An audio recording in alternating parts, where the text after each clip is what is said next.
Hello all, welcome to Rasa Spice Route. So today's recipe is చిక్కుడుగాయ పచ్చడి.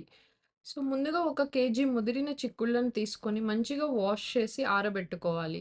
ఇంకా కారం, ఉప్పు, మెంతి పొడి, పసుపు, ఇంకా ఉడకబెట్టిన చింతపండు గుజ్జు, వెల్లుల్లిపాయలు. ఉడకబెట్టిన చింతపండు గుజ్జు, వెల్లుల్లిపాయని మిక్సీలో వేసి గ్రైండ్ చేసి పేస్ట్ పక్కన పెట్టుకోవాలి.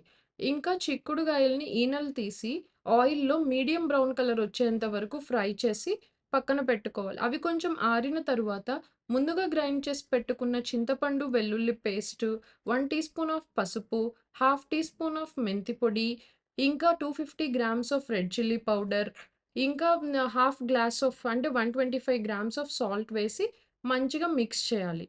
ఆ తరువాత మనం డీప్ ఫ్రై చేసిన చిక్కుడుగాయలని డీప్ ఫ్రై చేసిన ఆయిల్‌ని కూడా వేసి మంచిగా కలపాలి. సో, ఈ స్పైసెస్ అన్నీ మంచిగా చిక్కుడుగాయ ముక్కలకు మిక్స్ అయ్యేలాగా మంచిగా కలపాలి.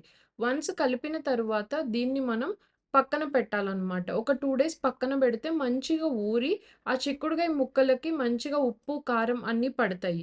సో, ఆ తరువాత మనం దాన్ని కొంచెం టేస్ట్ చేసి ఉప్పు సరిపోకపోతే కొంచెం ఉప్పేసి మళ్ళా కలిపి, ఆ తర్వాత ఎయిర్ టైట్ కంటైనర్‌లో స్టోర్ చేసుకుంటే బయట 1 మంత్ వరకు నిలువ ఉంటుంది. అదేవిధంగా ఫ్రిడ్జ్‌లో 1 ఇయర్ వరకు నిల్వ ఉంటుంది. సో, ఎప్పుడైనా సరే మనకి చిక్కుడుగాయలు దొరకని సీజన్‌లో కూడా చిక్కుడుగాయలు తినాలనిపిస్తే, మనం ఈ చిక్కుడుగాయ పచ్చడిని అలా ఒక చిక్కుడుగాయనేసుకొని మంచిగా హాట్ రైస్‌తో కలుపుకొని తింటే, మన క్రేవింగు సాటిస్ఫై అవుతుంది. ఇంకా యమ్మీ యమ్మీ చిక్కుడుగాయ పచ్చడి గూడా తిన్నట్టుంటుంది మనకి.